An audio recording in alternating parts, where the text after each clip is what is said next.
Welcome everybody to our beautiful Let's Chat with Simon and Tony. We've got a special guest today, and it'll be Richard Thomas, who's going to talk to us about digital marketing, and he calls himself the digital mechanic. So we'll find more about what that really means. First, I'll just introduce myself. I'm Tony Neal. Wellbeing is my business. I do wellbeing for people as well as corporate organisations. So I might just hand you over to Simon now, and Simon will introduce himself. Yeah, fantastic. Thanks, Tony. I really appreciate it. Welcome, everybody, and what a great sunny morning it is too. I know after this I'm going to be jumping out and going for a walk, so enjoy this sunshine while you can. But anyway, yes, my name is Simon Bowden, and I'm a marketing business coach, and I've been specialising in that for many years. Too many to count, I think, so it makes me feel old. However, I help business owners achieve their goals and build their business, basically, and I do that through marketing. Anyway, but yeah, we've got Richard Thomas today, and from Stretch Imagination, and as Tony said, he calls himself a digital mechanic, and he specialises in digital marketing and creating funnels and chat boxes. And I want to know today all about chat boxes. I've got no idea what a chat box is. So hopefully Richard can inform us in what a chat box actually is and what it's used for, perhaps. So over to you, Richard. Welcome. Yeah, thanks Simon, and thank you, Tony, too, for having me on today. It's a pleasure, and as Simon said, I'm loving that sunshine outside, so I'll be definitely getting outside later on too. Yes, I do call myself a digital mechanic, and I think took me a while to get to that point, but it's really because I have a mechanic's mindset approach to things, to how I do things. For my clients, it means I love fixing things and finding the holes, patching up the holes in your digital marketing systems, and making it work smoothly and seamlessly. That's what I love doing. Fantastic. So let's get down to, give us perhaps a bit of an overview of the type of clients that you deal with and what sort of projects you're doing with them at the moment. Yeah, well, look, some of the clients I'm working with, particularly at the moment, is one which actually involves chatbots. There you go. We can get straight into that. And that particular one is, it's, without going into too much detail, the chatbots I'm doing for them is around the support and lead gen off their website side of chatbots. So a lot of what I do is strictly lead generation, but theirs is more on the support side. So it's actually answering FAQs, basically gathering information. Then the support staff can come back to inquiries with a quote. So it's really just sort of eliminating some of that initial legwork and time that someone would have to spend with a potential client to actually get information from them and to help them get over the line. And what we're finding is actually they were actually losing a lot of people off their. They just didn't have any way of tracking all the inquiries that were coming through their Facebook page and their website, and they were just losing a whole lot of them. So I've got systems set up now to actually automate a lot of that process, and they sort of claiming a lot more of those. So that's one of them. Does it capture the information? Is that what it's all about? Yeah, so that's part of it. Yes, so it basically asks questions of the person who's interacting with it, and collects that information. So whether it's obviously their name and address, name and email address, and possibly their phone number. But then in this particular situation, it might be, where are you located? What's your budget, or any of that kind of stuff. You can ask whatever questions you like. You can ask a range of different questions. Exactly, yeah. And it's all about asking it in a conversational way too. So if people feel like they're actually being, rather than just having to fill in a form and provide a whole lot of questions, answers to questions, they actually can interact, and it's more like a human interaction. Yeah. Okay, so with just for our listeners at the moment, can you actually explain what a chat box is? Is it the little box that comes up when you visit a website and they're asking you, "Can we help you?" For argument's sake, is that a chat box? That can be a chatbot, or that can be. It depends on the technology that's implemented there. Yes, but you're right. That can be a chatbot, but it can also sometimes be just what they call a live agent. So it sort of asks you, asks your name and address, and then somebody's actually live on the other end, answering those questions. So, where a chatbot, is great for that is, instead of paying somebody to sit on the other end, waiting for somebody to ask a question, you have an automated system to actually take that initial inquiry. So then, can make things more efficient. So that's one application, yes, but they also run off, a lot of the ones I do actually run through Facebook Messenger. Okay. So they can be attached to, and they're standalone chatbots that run in Facebook Messenger. So you can enter into them, say, through a Facebook ad, or off the Facebook page when you click that send message button on somebody's Facebook page. They can take you to a chatbot as well. It's really just a way of what's the point of kicking off that sequence. And there's ways of getting into the physical world as well, such as, say, having a QR code on a flyer or something like that, that somebody scans and it takes them into the chatbot, or it could even be just a URL that they click, say in an email, that could take them into as well. So there's various different entry points of getting people into these things. So you mentioned to me the other day when we were having a chat that these chatbots are really starting to take off.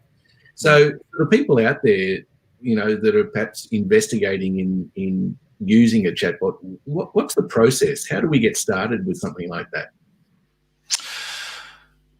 Well, it's really sort of seeing the need, I guess, to start with, and going, okay, well, how can we do this? So it's like, for example, the company I've been talking about, they realised they were sort of missing all these people. Okay, and then what's the solution to actually capture them, capture more of them, and chatbots was the way. But it might be also, well, hey, I want to generate more leads. And I think as people become more aware of it, that's the reason it's taking off, is because people are becoming more aware of it. And the process is to say, well, look, I need to generate more leads. What's my best way of doing it? Again, so if we go back to, say, the QR code example, if people are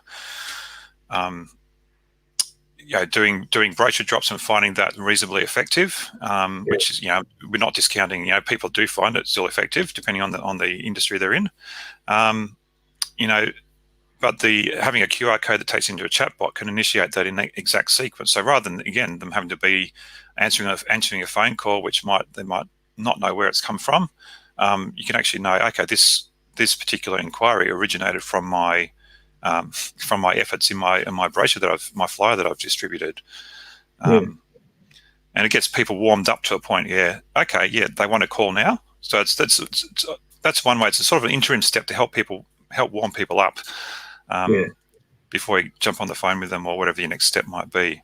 But in terms of implementing them, it basically relies on, for example, with Messenger, it basically relies on a third-party platform which integrates between the Facebook page, your Facebook ad platform, and Messenger itself. So all the hard work is done in that third-party platform. I mean, it sounds really technical. It is pretty technical. Yeah. Hence you're the digital mechanic doing this. You know what you're doing. Quite frankly, I can open a bonnet of a car and I close it pretty quickly because I've got absolutely no idea what I'm doing. So, and with this as well, in some cases, I am as well. But because it sounds so technical, is it something that's pricey from a return on investment point of view? Look, from return on investment, we try to make it obviously very, very cost effective for you, for clients. Even if you're, say, capturing another, and again, it depends what your product is, but even if you're, say, like a builder, that if you're capturing five more clients or leads a month, that's seems pretty low, but for them, that's actually a huge return on investment for it, because one of those 5 could be a $250,000 sale. Exactly right. Yeah. Yes. Yeah. And among I'm in peer groups that sort of discuss all these sort of things, and there's say within the e-commerce space, implementing chatbot systems can help increase sales by 10 100 times or more. Yeah. So yeah. Yep. So do you actually work with the client in the return on investment part of the project as well? So do you monitor that and engage in that side of things as well? As appropriate, yes. So if it is say e-commerce, yeah, that's definitely part of the whole package. And I suppose we like to work. When we're first talking about the project, we like to work out, well, hey, what is your expected return from any potential leads? So then we know when we look at the leads we're getting in, we can see what sort of return we can be generating for them. So yeah, we definitely track. We track all the stats that come through. So yeah. Hey Tony, I think that sounds pretty good for you from the point of view of your wellbeing health retreats. It could be a great marketing exercise for you. Yeah, that's right. And I think in terms of what we've been talking about, there has been a big impact on us all with the lockdown. So I'd like to ask Richard a couple of questions. So the first question is, as a business owner, and this is what has affected me as well because I run health retreats, what can I be doing with digital marketing if I'm partially open or not open at all as a business owner? Over to you, Richard. Yeah, well, that's a very good question, Tony. And there's a range of things you could be doing. I think, given that current situation, some of the best things you can be doing is looking at, well, hey, do I have systems in place to sort of, because obviously everyone's looking at now towards the point where they can reopen and get back into business. So what can I do now to actually get more people on my list so that to come in and have clients when I do reopen? And so one way of doing that is getting out into the marketplace more. And one of the best ways of doing that, which I always tell to everybody, is to generate more content. Content is great, especially in this day of video, is to produce video content. So whether that's lives, going live on Facebook, or just producing video, putting it on LinkedIn or YouTube, whatever it might be. And that's the great starting point because, again, from video you can extract audio content, get it transcribed into text content, which you can then put into a blog or into an ebook or anything like that. So video is a great place to start. I think it's a great resource. So even if you don't use stuff straight away, you can put it, you can use it down the track. But yeah, that would be my suggestion, is to work on your content, putting as much content out as you can in this period. Use your downtime, build up your content library. Again, even if you don't put it all out there straight away, get a library started so you can actually, when things get busier, keep rolling that out. That's a great tip, Richard. I think I'll start doing that right now, this instant. I think you might be doing it as you speak. I've been taking a few mental notes out of that, so that's really good. One of the other things which is a bit of a challenge to business owners is, how do I reach customers when I can't see them face to face?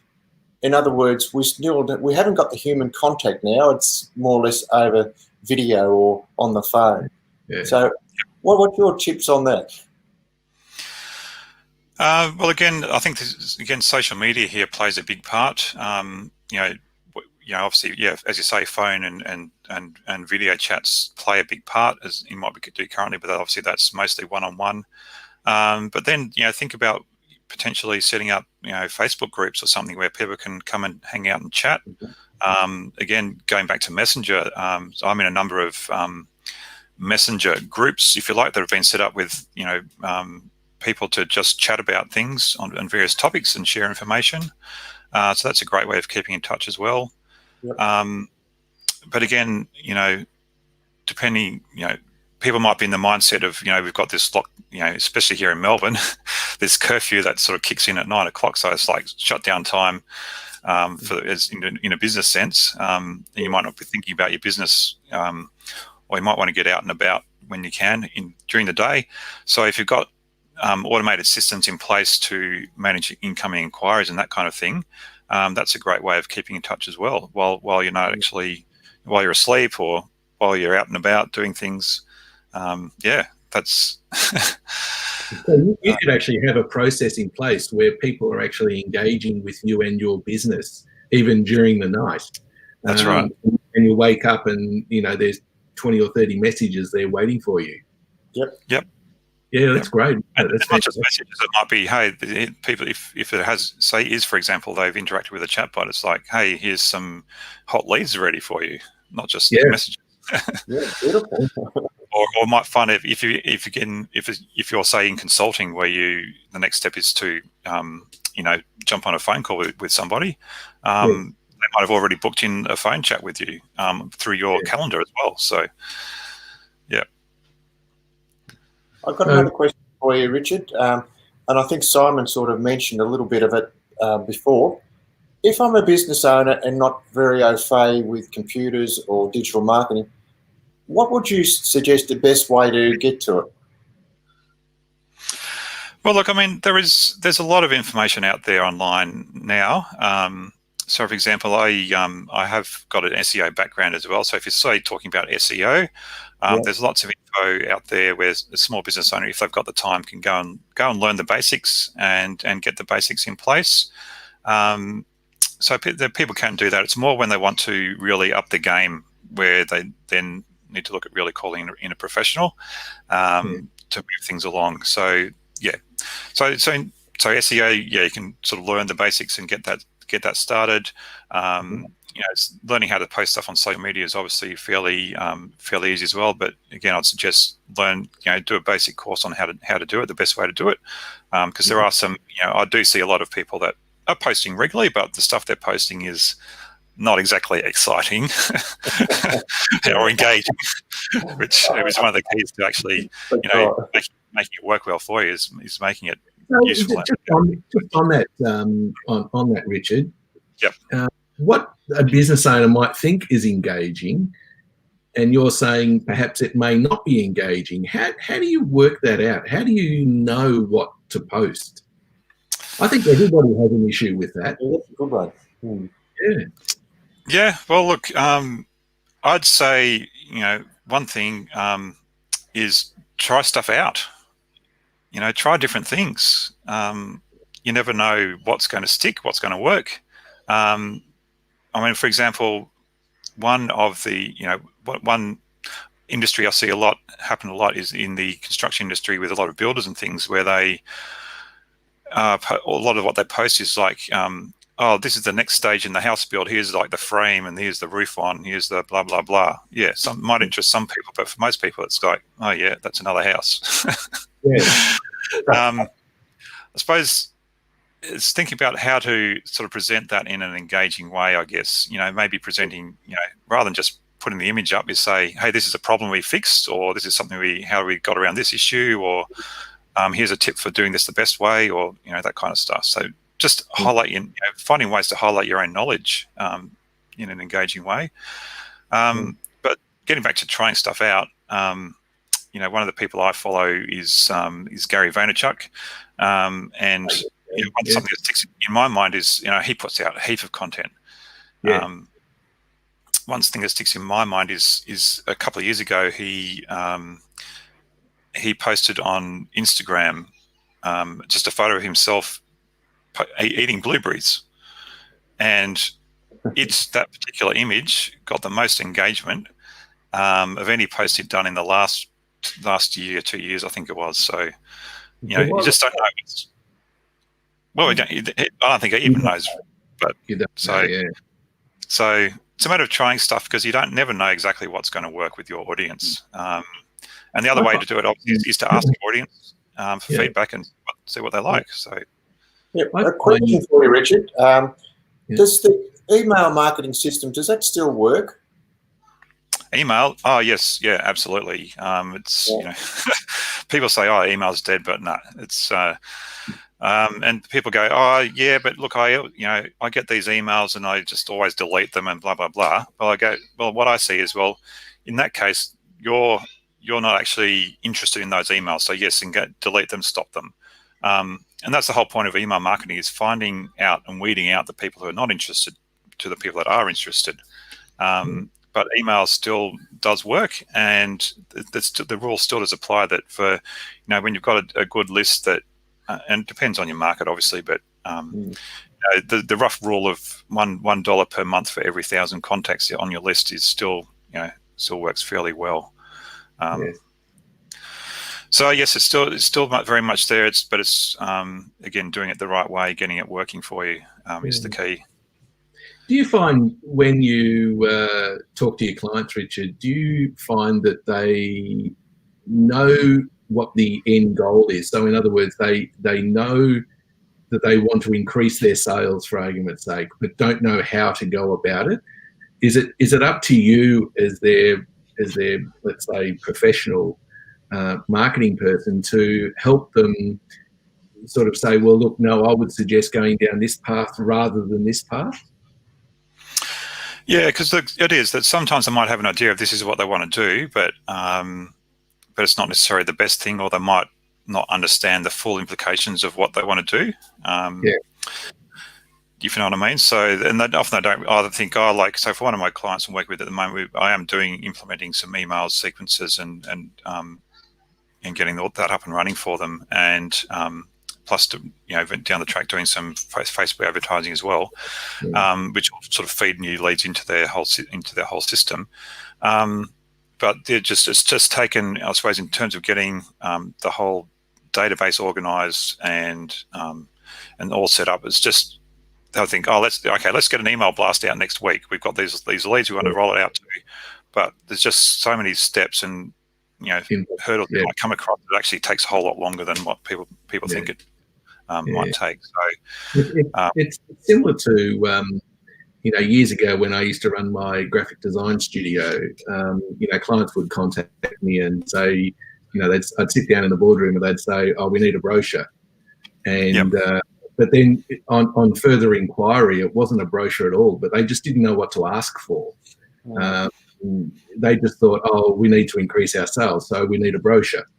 But generally, it was never a brochure that they wanted. It was something else, but they just didn't know what to ask for. Yeah. So, how do you find has the marketplace changed very much as a result of the of COVID? It has, because I think, well, one thing obviously is people have had to go online in various ways. So particularly for more sort of physical location-based businesses, they've obviously had to go online a whole lot more and find different ways of doing things. Often different ways of presenting the sort of the information they have. So it's maybe so if they had been running sort of like workshops in person, that kind of thing, they've now had to now switch around and run webinars and things like that online, which takes a bit of a different mindset.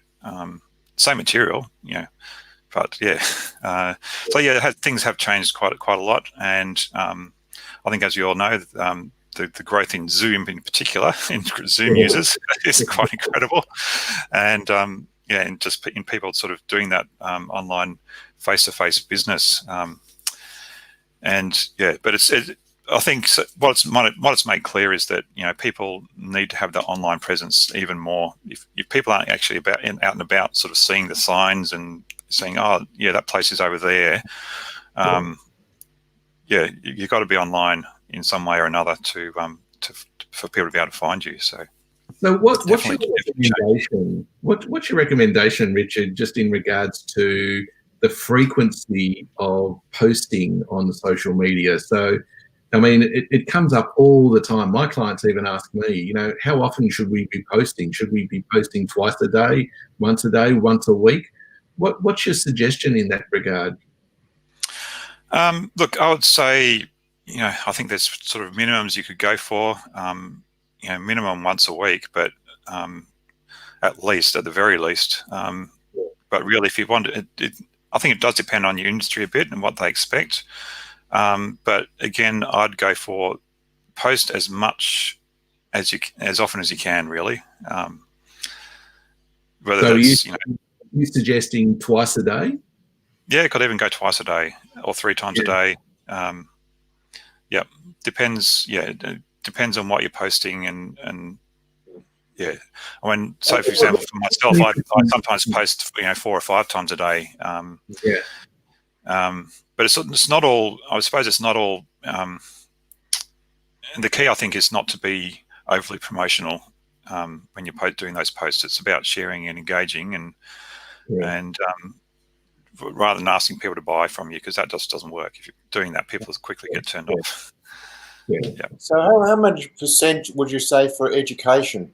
If you had to sort of have a guess at the ratios of education and promotion, where would the education sit? Well, look, again, it doesn't necessarily need to be education either. Again, a Gary Vee saying is that it's to either educate or entertain your customers. So it can be entertainment depending on what your industry is. So if you're entertaining, you don't necessarily need to educate. But in terms of promotional stuff, probably 80-20 rule. Yeah. Roughly speaking. Yep. Yeah, I'd go along with that. And when you talk about entertainment, can you give me an example of that? What do you mean by that? I guess like maybe sort of posting something humorous or something that people will find amusing, that they go, hey, look at this, and go and share it with their buddies. Wow. Say going back to the builder, for example, it might be, some stuff up they had on site or something. Or it might be sort of where they have, one of their guys is like doing a dance routine on the roof or something. I don't know. Yep.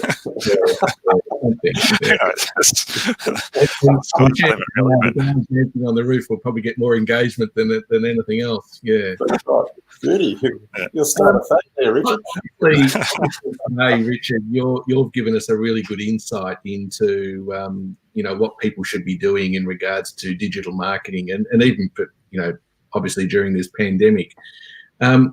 But one of the things is obviously at some stage, hopefully, fingers crossed, we'll come out of this pandemic and we won't have that spare time on our hands. And I'm sure one of the key messages that everybody's asking is, to do social media and to post on social media, twice a day on this platform and that platform. It all takes time. Where do we find the time to do this, and how do we manage it? Yeah, well, again, it's an excellent question, and we haven't really covered automation much, which is one of my other big fascinations, I guess, and things that I love doing. But it's been there in the background in what we've talked about. But I suppose the chatbots in a way are a kind of automation.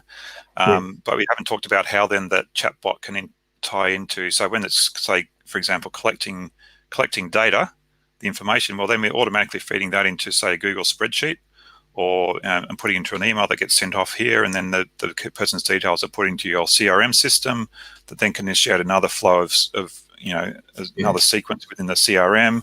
So there's all sorts of levels we can go to with automation of various kinds. And so coming back to the posting side, automation is key.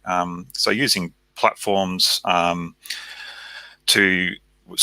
so rather than sort of finding, some people can manage to find 20 minutes a day to actually sit down and do their social posting, but alternatively, plan out a social calendar, social media calendar of stuff you want to post, and obviously you want to fit other stuff in around that, but plan out yours and use a platform like HubSpot or Buffer to actually schedule your posts to go out.